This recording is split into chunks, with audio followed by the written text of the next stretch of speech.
maze umwami Dawidi aratuma baramuzana bamukuye kwa Makiri mwene Amiyeli i Lodebari. Nuko Mefibosheti mwene Yonatani umwuzukuru wa Sawuli areguka imbere ya Dawidi, yicisha bugufi aramwunamira. Maze Dawidi aravuga ati, Mefibosheti. Aritaba ati, sabwe.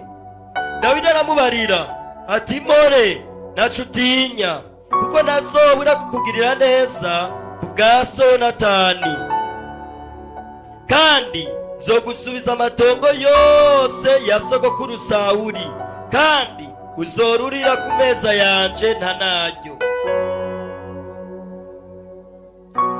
Arasubira aramwunamira ati, mbega umusavyi wawe ko ataco narimaze, nariki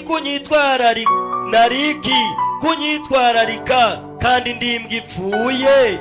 Amen. David dit, restait-il encore quelqu'un de la maison de Saül pour que je lui fasse du bien à cause de Jonathan? Il y avait un serviteur de la maison de Saül nommé Shiba que l'on fit venir auprès de David. Le roi lui dit, et Shiba?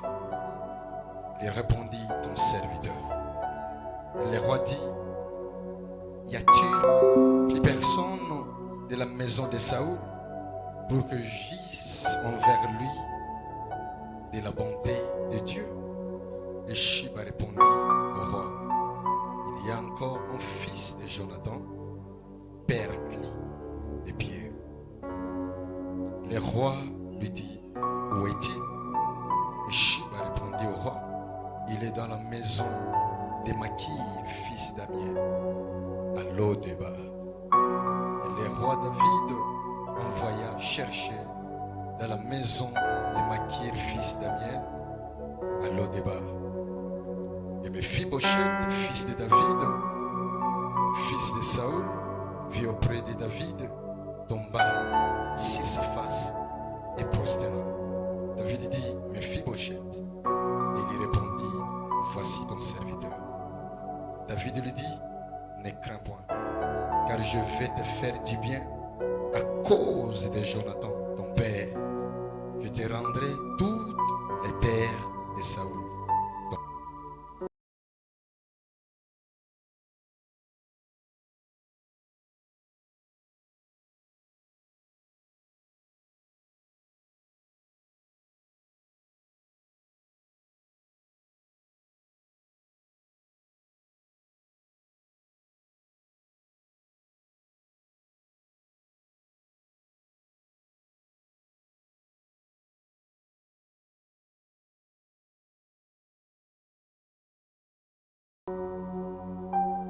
Ile kushindwa ulishindwa. Kuja kunanirwa wananiwe ilikuwa njia ambayo itakubeba mugrandere. ijya yari inzira igushikana mugrandere ya kesho, mu gukura kwejo. hakuna mwenye aliwezaka mu dunia nta muntu yari yigeze ashobora mu isi pasina kushindwa. atakunanirwa.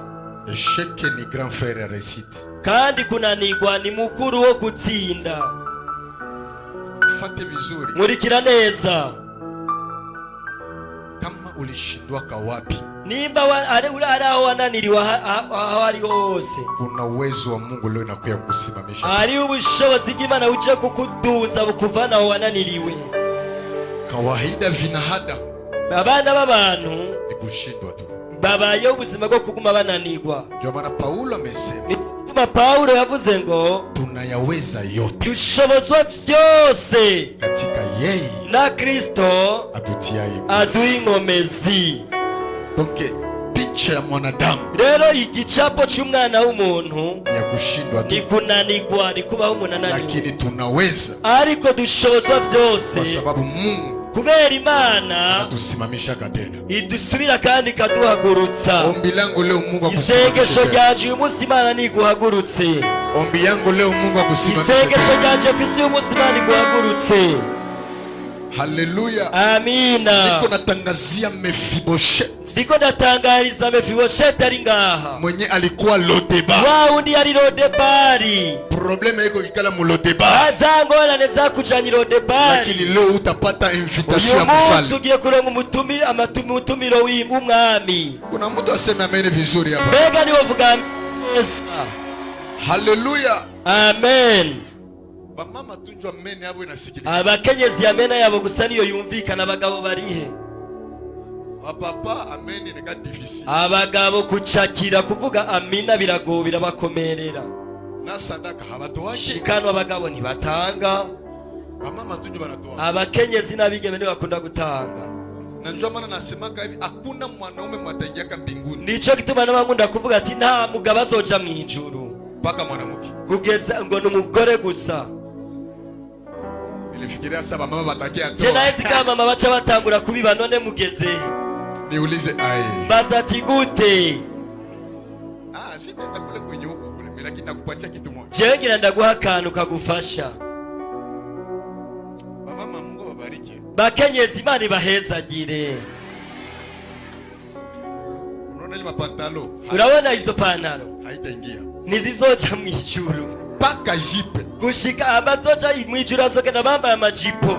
Je itaingia mbinguni. Amajipo gusa niyo azoca mu ijuru. Mama pastor anatoa. Nasema sasa. Mama Mwungere kasi ashikanye ngira mvuge rero. Haleluya. Pastor atoe pale. Umwungere mukuru. Pastor Joseph anatoa kisha niseme. Umwungere mukuru natange ce ndabivuga rero. Niulize aye. Mbaza ati kubera iki? Nawe hauywe. Nawe we uzi gituma baza kubera utazi impamvu. Unajua kwa nini ufalme wa Mungu ni ya wanawake haiba wanaume? Urazi igituma ubwami bw'Imana ari ubw'abagore atari ubw'abagabo? Kwa sababu Muisraeli, kubera Israeli yose, ukitafuta uitwe mtoto wa Mungu, ushaka kwita umwana w'Imana, inombo utahiriwa. Byasabwa kugenyegwa. Utahiriwe. Babanza kukugenyera. Nafuata vizuri. Nkurikira neza. Kama mwanaume akitahiriwa, rero iyo umuhungu cyangwa umusore agenyerewe, anavalaka pantalo, baca mbega bamwambika ipantaro.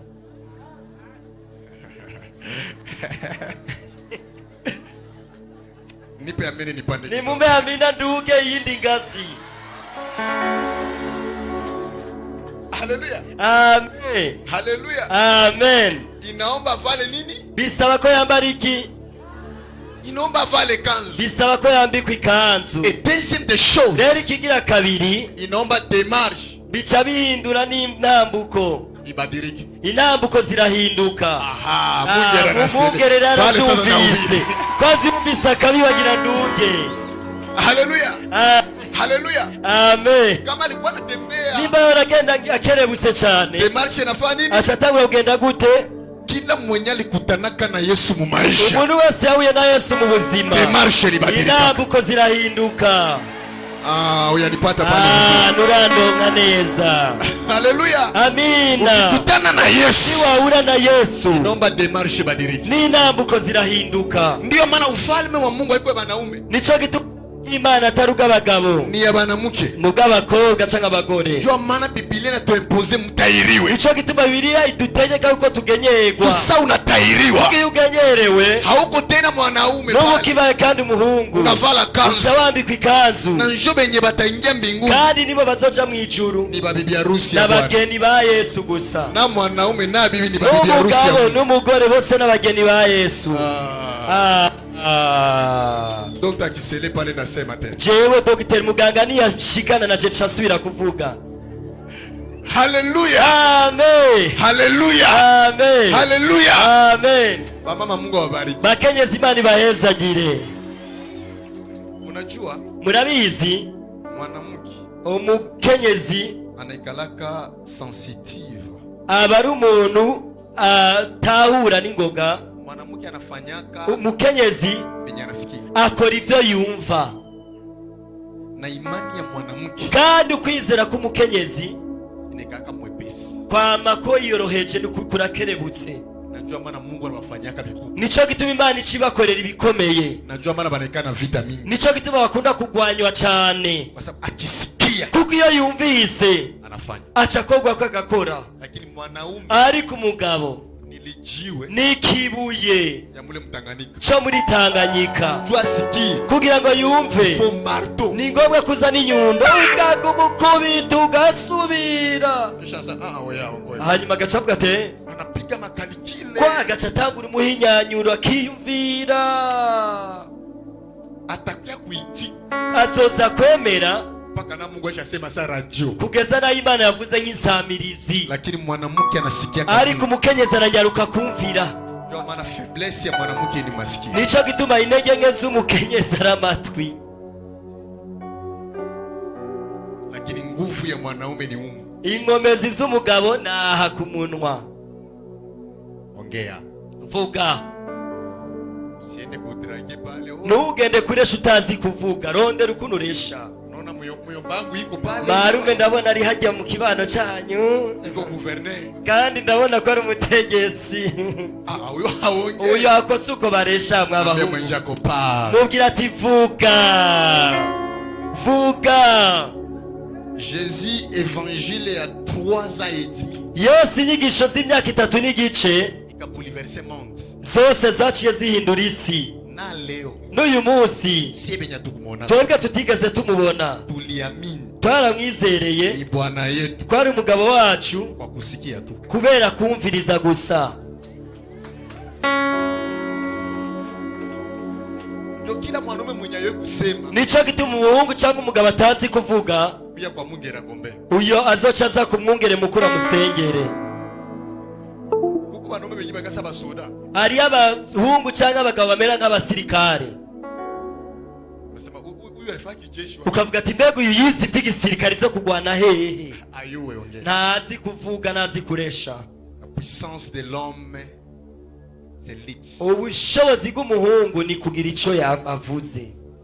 Ndio maana Mungu alinvestir des talents. Nilimwambia daktari siku moja nikamwambia Mungu alinvestir des talents mu maisha mwanaume. Imana yashizeho ingabire zibiri cyangwa ingabirano zibiri mu mugabo. Premier talent, Ingabirano ya mbere cyangwa ingabire ya mbere c'est la création. yamuhaye kurema. L'homme il faut que mtu mwenye kuna créer. Umuntu n'umuntu ashobora kurema ikintu.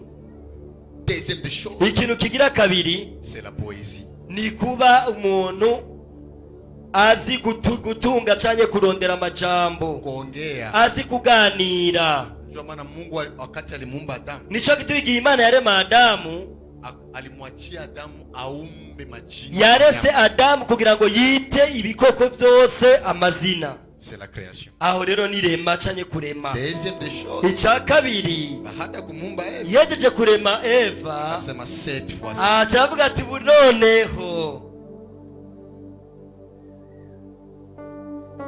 ibikurikira murabizi. hatuko kule. Aho siho turi. Lakini niko naambia mtu mmoja, Ndiko ndabwira umuntu umwe. kuna mtu mwenye Biblia inaongelea, Ari umuntu Bibiliya yavuze ko jina yake inaitwa Mefiboshethi. izina ryiwe ryitwa Mefibosheti. Siku moja Daudi, Umunsi umwe Dawidi baada ya kurenye, inyuma yo kuganza ufalme wake ikakuwa mu stability. ubwami bwiwe buca mu ruhagarara. Sasa akasikia roho, Aca yumva, usiseme benye siseme, ntuvuge ibyo navuze, buca buratekana. jo vile. Enjoy hivyo, buratekana stable. Haleluya, Amina, haleluya. amina. Sasa siku moja Umunsi umwe rero roho ya kufanya mema impemu yo gukora ibyiza ikamwingia Daudi. bica bica muri we. Amina.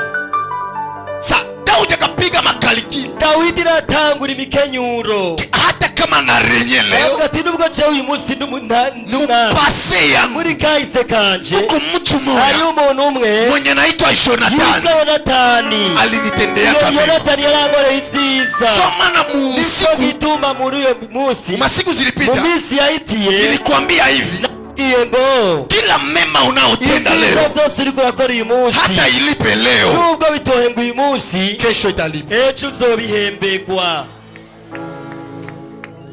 kwa sababu mtu wa akili, kuko umunyabwenge, haleluya, amina, akienda kwa peshe, yagiye ku murovyi hawezi mulomba samaki, nashobora kumusaba urufi, lakini atamulomba amufunze peshe, amwigisha uburyo baroba, kwa sababu peshe akikupa samaki, kuko iyo umurovyi ifi utaenda kuipiga, utakuwa uzaja kuyiteka kuyigitera, lakini akikufunza namna gani wanalowaka, amwigisha uburyo baroba, hautalala njaa, muzorara inzara. sijui kama kuna mtu ananielewa. Mbega muriko muranahura?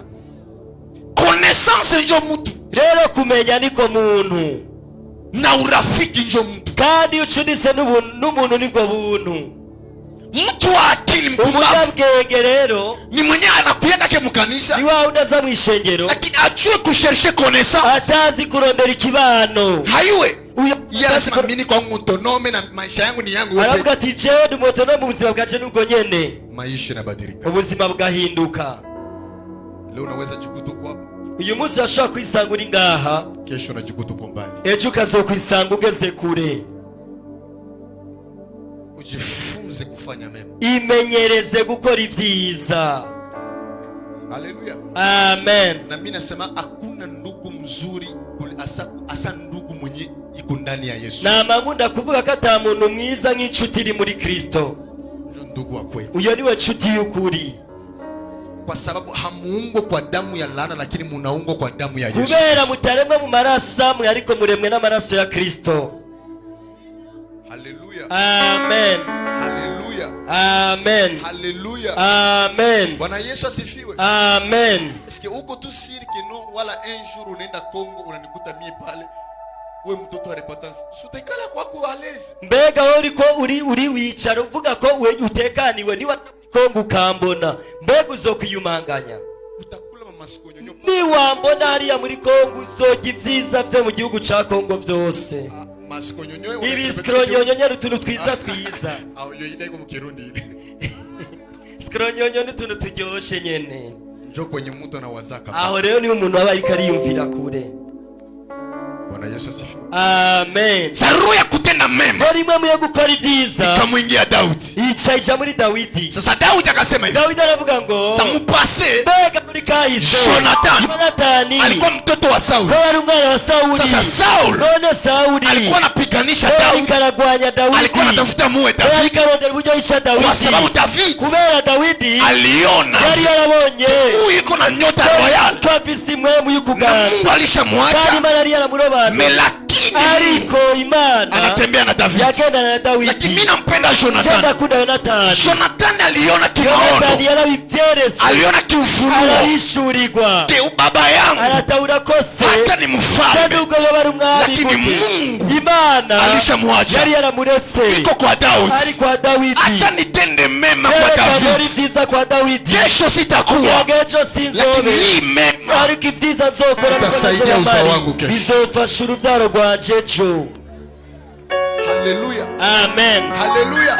Amen. Angalia mtu wa akili. Raba umuntu w'umunyabwenge. Angalia mtu wa akili. Itegerezo ku munyabwenge. Jonathan akamwambia Daudi. Anabwira Dawidi. Mie njo. Jewe mfalme. Dumami. Kwa sababu Sauli akitoka. Leo Sauli ni yava. Throne ni yangu. Jewe igitsibo zosambikwa.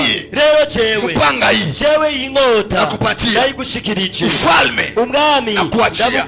Kwa sababu. Kubera. Mungu. Mumana. Alishakupa ufalme. Izara kurobanuye. Alishakupa ufalme. Izara kurobanuye.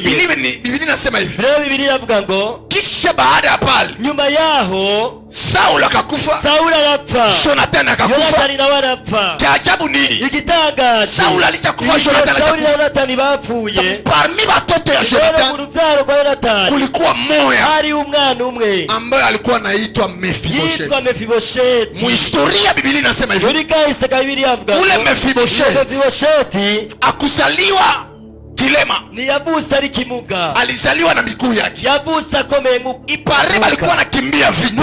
Bariko barahunga mu rugamba. Sasa ile mkuanguka wakati alikuwa bebe. Kizazo ari gaciya mukorokana. Akavunjika miguu. Ari umwana mutashara kwa na akakuwa kilema. Achara mukorokana achara mugana. Sasa murenye ya Daudi. Rero mugami bwa Dawidi. Bilema balipinga ufalme wa Daudi. Ibimuga vyari kwanya ubwami bwa Dawidi. Banakatala utawala wa Daudi. Baranga kugwanya ukuganza kwa Sasa Dawidi. Daudi pia akatia sheria. Dawidi nawe acashiraho itegeko, Une fois anakuwa mtroni, aravuga ati jani nambikwa igitsibo, une fois anatawala, nimba nzoganza kila kilema wote ikimuga cose nje ya vile. kizoca kija nyuma y'igisagara. Ukizana mtoto Rero iyo uvyaye umwana kama tu ni kilema, akaba ari kimuga, banaenda banamutupa baca nje. bamuterera inyuma y'igisagara mu minyeganyega hariya. Ile ni loi Iryo ryari itegeko, yenye Daudi itegeko ry'umwami Dawidi alitia pale. yari yarashizeho. Biblia inasema hivi, Bibiri iravuga ngo sa vile ilikuwa sheria wewe kubera ryari itegeko, na kandi Mephibosheth, Mefibosheti nawe Mefibosheti akajikuta iko nawe Lodeba yisanga ari hariya mu minyeganyega Lodebari, parce que alikuwa kilema. kubera nawe yari kimuga.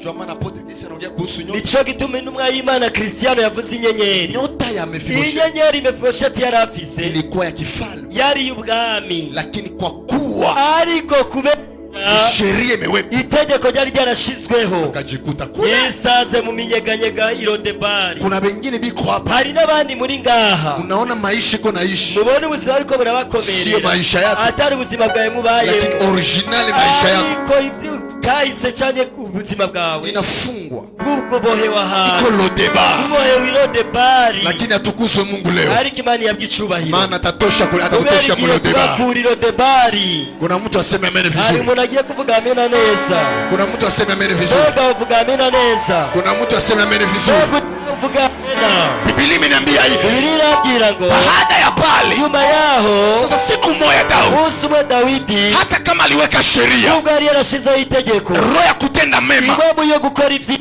ikamwingia. icaye imwinjiramo, Wakati ilimwingia igihe yamwinjiyemo akasema hivi, aca aravuga ngo katika nyumba ya muri Sauli inzu ya Sawuli iski hakuna mtu mbega mwenye nagasigarira, naweza nagasigarira nikamtendea mema, ukorera neza, sio kwa ajili ya Sauli, atari ku bwa Sawuli lakini kwa ajili ya Jonathan. ariko ku bwa Yonatani. Haleluya. Amina. Mabaya ukifanya leo Ibibi byose ukora uyu munsi itapataka uzao wako, bizokurikirana n'urubyaro rwawe, ili waamini. kugira ngo uvyizere. Haleluya. Amina. Bakamwita Shiba. Baca bahamagara Ziba. Shiba yeye alikuwa mtumishi wa Sauli. Ziba yari umuzazi wa rugo wa Sawuli. Sasa wakati alimwita mbele ya mfalme Daudi, igihe rero umwami yamutumako bakamwambia mfalme, baramubwira ati mwami, mfalme Daudi akamwambia, Dawidi aramubwira ngo katika nyumba ya Sauli mbega mu nzu ya Sawuli hakuna mtu ntagasigarira ambaye naweza nikamtendea kuba mema. kari gihari kugira ngo ndagakorere Hakuna neza, mtu. nta muntu. Akasema Aravuga ati kuko moya aravuga ati haracyasigaye umwe mwenye anabaki, asigaye, lakini ariko ni kilema. ni kimuga. Unaona vile anamharibishia reputation. Urumva ukuntu aciye amwonorera kahise kiwe, Kuko ariko moya tu, aravuga ati hasigaye umuntu umwe, lakini kandi uyo muntu nawe ni kilema. ni kimuga. Juu ya nini alisema vile? Kubera iki yavuze iryo Sababu jambo? alijua kilema Kubera yatahuye ko ibimuga abawezi bakaingia. bidashobora kuba ibwami.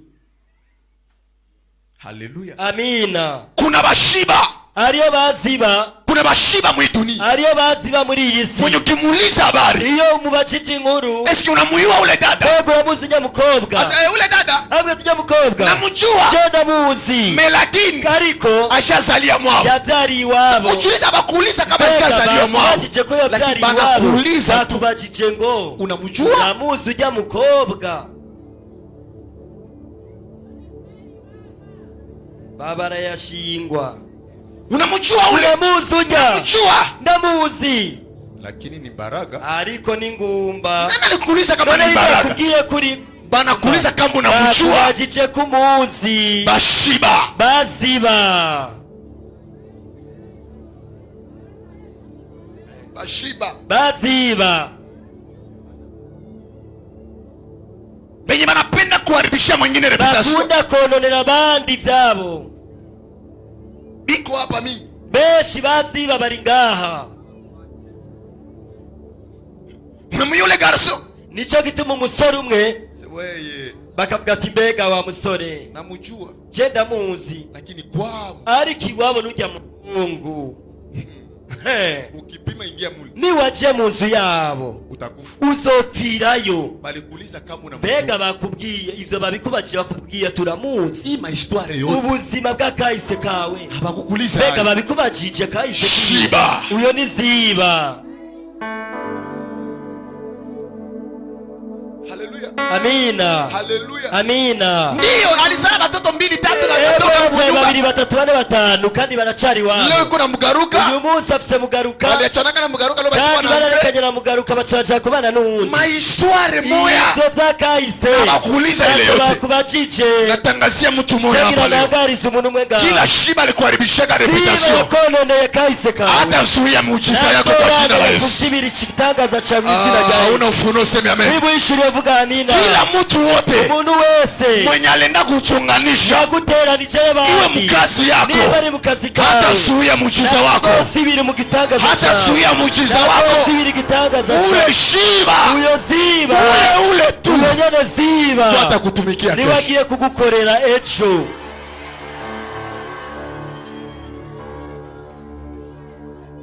Haleluya. Amina. Haleluya. Amina. Anasalia tunamjua. Turamuzi. Vile unatoa sadaka na Mungu akutetee. Ufonye utanga ishikano imani kuvugire. Haleluya. Amina. Tunamjua. Turamuzi. Lakini mfalme ariko mwami. Huyu jamaa. Uyo musore Mefiboshethi. Selon loi. Mu mategeko watanze. Astahili. Na bibereye. Iko kilema. Ikimuga cha birere. Daudi akamuuliza. Daudi anavuga ati. Hata kama ni kilema. Bari kimuga. Leta yeye hapa. Musa niye ndamukeneye. Natabiri mtu moya leo. Nikavugishwa ku muntu umwe. Hakuna mtu ataharibisha reputation yako. Kono na kaise kawe. Najua maana niko nakutabiria. Nenda kuvugishweko. Ule adui mwenye alikudharau. Siwezi yagusuzugura. Ule mwenye alifungula kinywa kutukana. Yatu yakanwa kagutuka. Ule tu. Ujanyene yagutuka. Sio mwenye atakutumikia kesho. Nani asikie neno ya ufunuo? Amina. Nani asikie neno ya ufunuo? Vile vile tu ule wao ni nyone. Sio mwenye atakutumikia kesho. Ule mwenye alikuchonganisha. Sasa una promotion. Ule tu. Sio mwenye atasema nilikuwa nakuombea. Haiko kuombea. Lakini Mungu anabadilisha mambo. Weka mkono juu, sema inawezekana. Anasema amen vizuri. Bega imevuga amina neza. Ingelikuwa uko na entreprise na maprojet kubwa ufise inganda n'imigambi myiza, jonge jua siri ya kumtolea. Wari gucumenya ibanga ryo gushikanira Imana. Kwa sababu udoko pale. Kubera kuri kwawe ngaho. Mukazi yako. Wewe kukiko gukora. Kuko bashiba. Hariho baziba. Benye biko na kuchonganisha na patron. Basi guteranya na sobuja. Chuba kutosha mukazi. Kugwe kukazi. Lakini Mungu alipatansa leo anasema. Ule shiba. Ule. Shua atakuwa mfanya kazi wako. Weka mkono juu, sema inawezekana. Sema inawezekana. Haleluya. Amina. Sasa Biblia inasema hivi. Biblia yavuga ngo Daudi akamwambia hivi. Wende. Genda. Unilete naye. Hata nikilema. Kwa ajili Mungu akutendee. Hata angalia village ulitokeaka. Hata angalia ulizaliwa mjamaa gani. Lakini Mungu akideside leo anabadilisha historia ya maisha yako. Na mimi nakutabiria leo chini ya mafuta ya Roho Mtakatifu Mungu leo akubadilisha tabia yako. Sema amen. Sema amen. Sema amen. Vile amen yako iko juu na Mungu akubebe juu. Na Mungu akuinue juu. Na Mungu akuweke juu. Haleluya. Akaenda akamtoa Mefiboshethi. Akagenda toa Mefiboshethi. Yeye wenyene mwenye alimharibisha reputation. Wao ndiye amononeye. So akamwenda naye. Zananye. Mefiboshethi ndo anatetemeka. Mefiboshethi alikachugumira. Kuna muujiza yenye Mungu atakutendea. Wewe peke utajiuliza. Eske ni mie? Ama iko mie? Ni wewe. Anasema amen vizuri. Nasema ni wewe.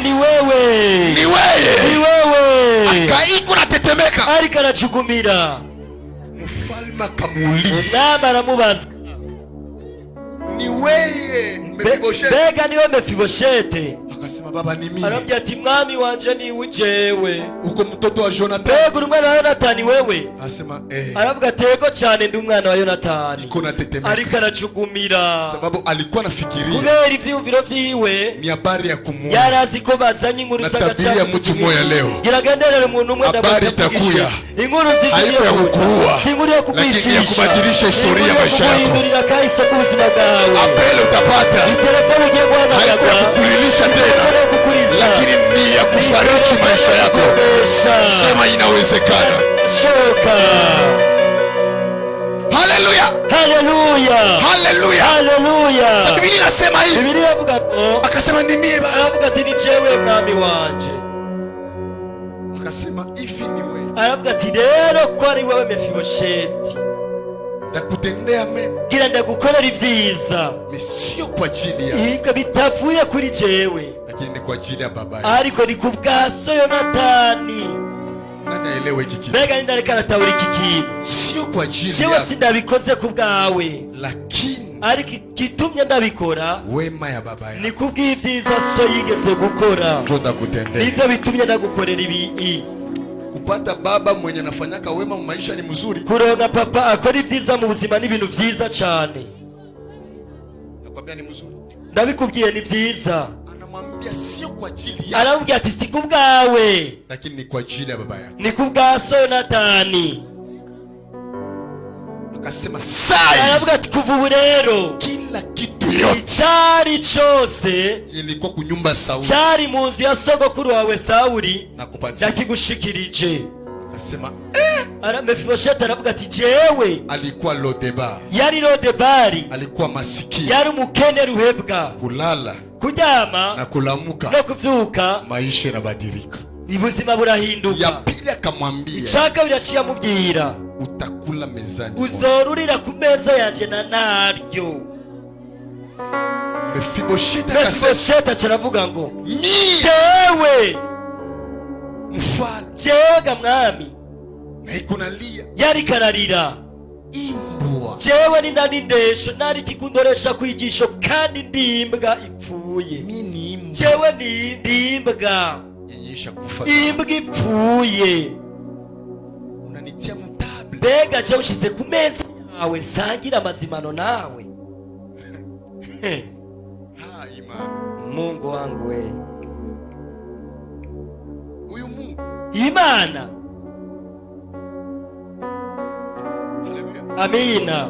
Akasema mimi ni imbwa. Je Mefibosheti arisuzuma avuga ati ndimbwa ipfuye. Lakini leo. Ariko uyu munsi unapata neema. Ugiriwe ubuntu. Leo. Uyu munsi unapata neema. Ugiriwe ubuntu. Unajua kuko dada mmoja alikuwa mzirima. Urazi hari umwigeme yari umwisilamu. Alipomwamini Yesu. Igihe yizera umwami Yesu. Alipomwamini Yesu. Igihe yizera umwami Yesu. Mjamaa wa mzirima wakamfukuza. Umuryango w'abisilamu baciye bamwomora baramwiruka. Akasema tosho le kafiri. Baravuga ati kura iyo nta kebwa. Anakufuru Mungu ule. Uyu ararogose ku Mana yacu. Anakufuru hala wa kitabu. Ayo ararogose ku Mana yitwa Allah. Akamfukuza ule dada. Baramwirukana. Ule dada akakia mkanisa. Wa mukobwa acaza mu ishengero. Akakuwa anashinda mkanisa. Aca yigumira mu ishengero. Mateso ikampiga ule dada. Ingorane ziramukomerera mu ishengero. Kwa ajili ya Yesu. Ariko ku bwa Yesu. Jamaa yote. Umuryango wose. Baba yake. Umuryango wiwe. Mama yake. Na nyina. Hakuna kumjali. Na muntu numwe yamwitwararika. Bakamfukuza ule dada. Baca baramwomora. Na ule dada akasema mimi na Yesu. Ujya mukobwa avuga ati jewe na Yesu sitamwacha. Turakaramata sinzomureka. Alikuwa mkanisa. Yari mu ishengero. Mwenye kimonea huruma. Uwamugirira ibambe. Anampatia basi hata ya maziwa. Yamusigira n'amafaranga y'amata. Mtu uko na nguo mwa kwa njia dile. Umuntu fise umwambaro umwe kuwa mbere gushika kwa Mungu. Niambie mwili ya mwanamke ndio inapenda soin. Umubiri w'umukobwa ni ukunda kugumubegwa. Mimule mwanamke anateseka. Ariko uyo mukobwa agira ingorane na komera. Fie ule aliteseka sana. Uyo mukobwa yarakomerewe n'ibibazo. Inapita miaka 5. Hacaca imyaka 5. Iko Lodebar. Ari Lodebari. Mungu pia. Imana ubwayo akamutembelea. Ikiramugendera. Kulitoka mzungu mmoja alitoka Holland. Haje aba umuzungu ava muri Holland. Alikuwa mhubiri. Yari umuvuga butumwa. Mhubiri. Umuvuga butumwa. Alikuwa na fiancé yake Holland. Yari afise umureje i Holland. Manake wanampokea mkanisa. Baca bazavye mu ishengero.